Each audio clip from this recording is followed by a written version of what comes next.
नमस्कार, जे boss retail YouTube channel में आप सब व्यूअर्स का हार्दिक स्वागत है। आज मैं एक नए वीडियो के साथ आप लोगों के बीच में उपस्थित हूँ। कुछ पूरब की तरफ से आवाज़ आ रही है, ठाकुर का कुआं। बहुत आवाज़ आ रही है हम लोगों के पूरब की तरफ से। मैंने देखने की कोशिश की ये ठाकुर का कुआं क्या है,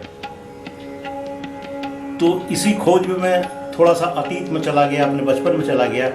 मुझे याद है शेख जी का कुआं, हमारे कस्बे में शेख जी का कुआं हुआ करता था। पानी की उस समय थोड़ा सा किल्लत थी, तो जो हम लोगों का जो एक नियमित जो चश्मा यानी कि नौला था या जो पानी का सोर्स था, उसमें कई बार पानी कम पड़ जाता था। तो हम बच्चे शेख जी के कुएं में चले जाते थे पानी लेने के लिए। तो घर में हमें ये बताया गया था इस पानी का इस्तेमाल हम खाना बनाने और पीने के लिए नहीं करते हैं, क्योंकि ये एक छोटे से नाले के किनारे कुआं बना हुआ है, इसलिए इसकी शुद्धता संदिग्ध है। तो हम लोग ये मान गए और उसके बाद फिर धीरे धीरे आगे बढ़े। आज करीबन 5 दशक से ज़्यादा का समय हो गया है। फिर बाद में धीरे धीरे हमें ध्यान आया कि शेख जी का कुआं हम लोगों को पानी क्यों नहीं पिला सकता था। बहरहाल अब जो ठाकुर साहब के कुएं की बात हो रही है, ठाकुर का कुआं, इस कुएं का जिक्र जो है मुंशी प्रेमचंद जी बहुत पहले कर चुके हैं, यानी कि अब से 80-90 साल पहले ये एक कहानी लिख चुके हैं।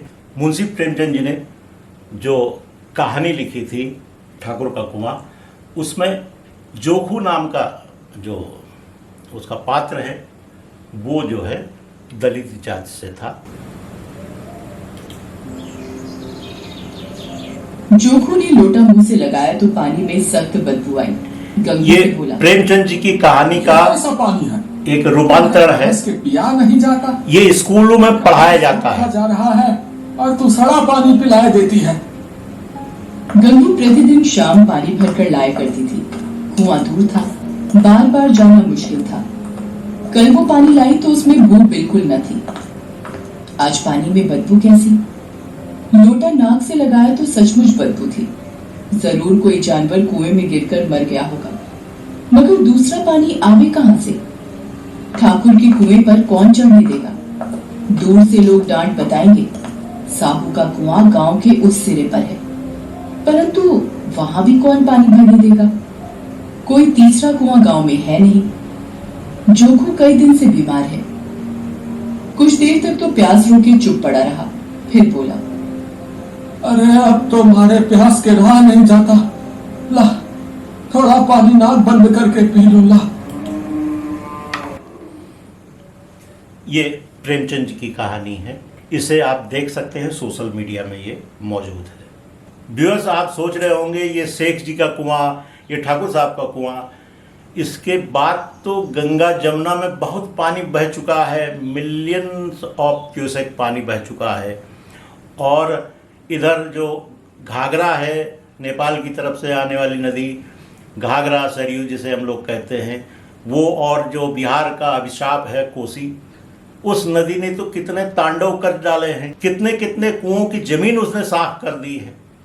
लेकिन फिर भी ये ठाकुर साहब का कुआं जिंदा है।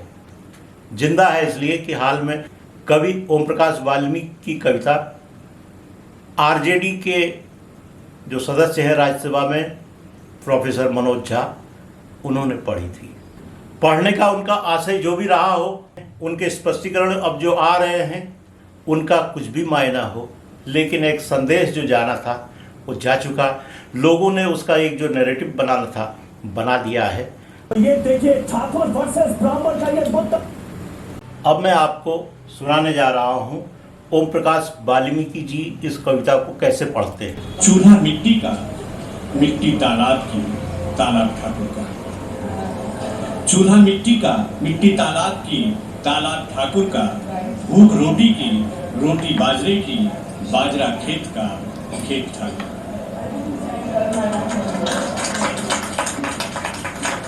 भूख रोटी की, रोटी बाजरे की, बाजरा खेत का।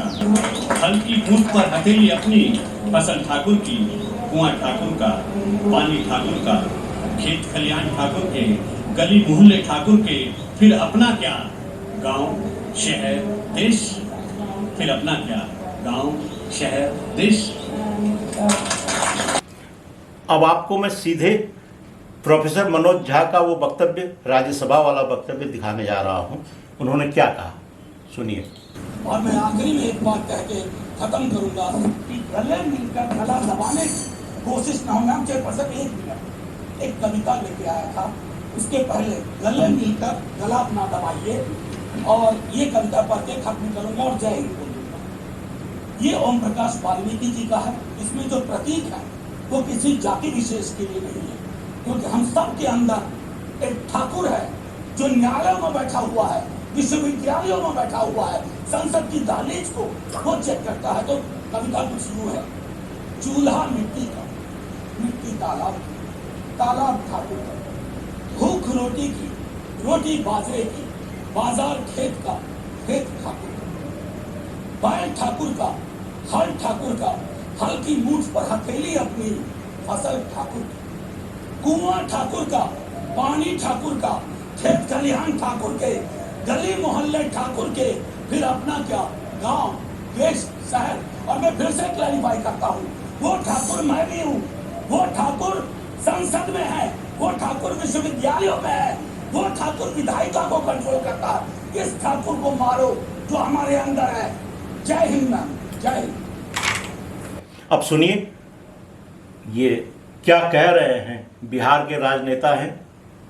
सभा के सदस्य जिस तरह उन्होंने ठाकुरों के खिलाफ बयान दिया है, निश्चित तौर पर निंदा का बात है। माननीय, हमको लगता है कि माननीय मनोज झा जी दिल्ली यूनिवर्सिटी में घिस तीर के पास होकर प्रोफेसर बने।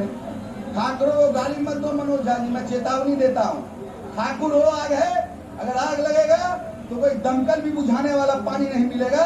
इस तरह का बयान मत दो। हम उस एक नेता के साथ है, सभी जाति धर्मों को लेकर नीतीश कुमार जी चलते हैं, ये समाज को बांटने का काम करते हैं। और मैं चेतावनी देता हूं, अगर इस तरह का बयान देंगे तो उनका ईंट का जवाब पत्थर से दिया जाएगा। ये जदयू के नेता हैं, यानी कि जिस आरजेडी के नेता प्रोफेसर मनोज झा ने वो वक्तव्य दिया था, यानी कि वो कविता संसद में सुनाई थी, उसी का एक पार्टनर दल है दूसरा जो जदयू है, यानी कि नीतीश जी की पार्टी। ये महोदय उसी पार्टी से हैं और किस तरह से आपस में ही जूतम पैजार हो रही है। एक और बयान सुनिए।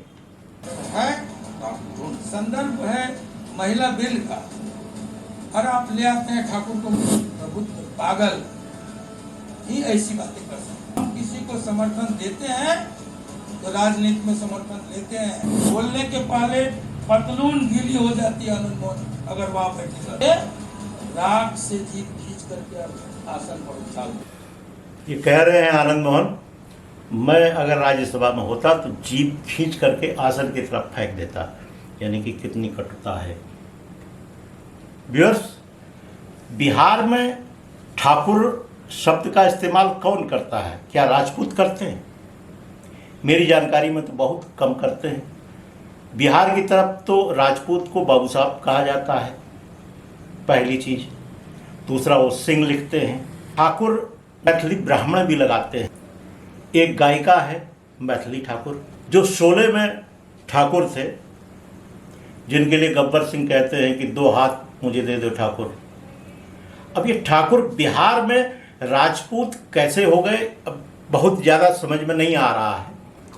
ना ही हज्जाम वाली जो जाति है वो लोग ठाकुर लगाते हैं। बिहार के मुख्यमंत्री रह चुके हैं कर्पूरी ठाकुर। इन सब चीज़ों को देखने के बाद निचोड़ क्या निकला? निचोड़ तो यही निकला कि मुंशी प्रेमचंद ये कभी सपने में भी नहीं सोचे होंगे, जिस कथा वस्तु पर वो कहानी लिख रहे हैं, या प्रेमचंद के कई दशकों बाद ओम प्रकाश वाल्मीकि उन्होंने कविता लिखी है। और ये विषय जो है कैसे ये हाईलाइट होता है, राज्यसभा में प्रोफेसर मनोज झा इसको पढ़े, उसके बाद इसका वीडियो वायरल हो, फिर बिहार में एक भूचाल आए राजनीतिक रूप से, राजपूत लोग अपने को ठाकुर कहते हुए बाहें चढ़ाएं। दुर्भाग्य देखिए, ठाकुर का कुआं अगर देश में सिंबॉलिक रूप से भी अगर हम माने, अगर देश में भी कहीं बचा हो तो इस व्यवस्था को दूर करने के लिए कोई प्रयास होने चाहिए। और अगर ठाकुर का कुआं कोई व्यक्ति ठाकुर अपने पास दबा के रखता है तो उससे बड़ी लकीर क्यों नहीं खींच दी जाती है। जो ठाकुर के कुएं से वंचित लोग हैं उनके लिए और भी बेहतर व्यवस्था कर दी जाए। लेकिन ये जो बयानवीर राजनेता हैं जिनको सिर्फ बयानों पर ही सारा काम करना है और पब्लिक को उलझाए रखना है, वो लोग ये व्यवस्था सुधार के बजाय एक दूसरे को आरोप मढ़ना, आरोप जड़ना, इतना ही काम करते हैं। ये सब बहसा बहसी क्या है? यही है ना कि वोट है। पब्लिक को जब तक सिर्फ वोट के रूप में देखा जाएगा, इसी तरह से कोई भी शब्द, कोई भी कहानी, कोई भी कविता समाज में एक बहुत बड़ा भूचाल ला सकती है और इसे हमें रोकना होगा।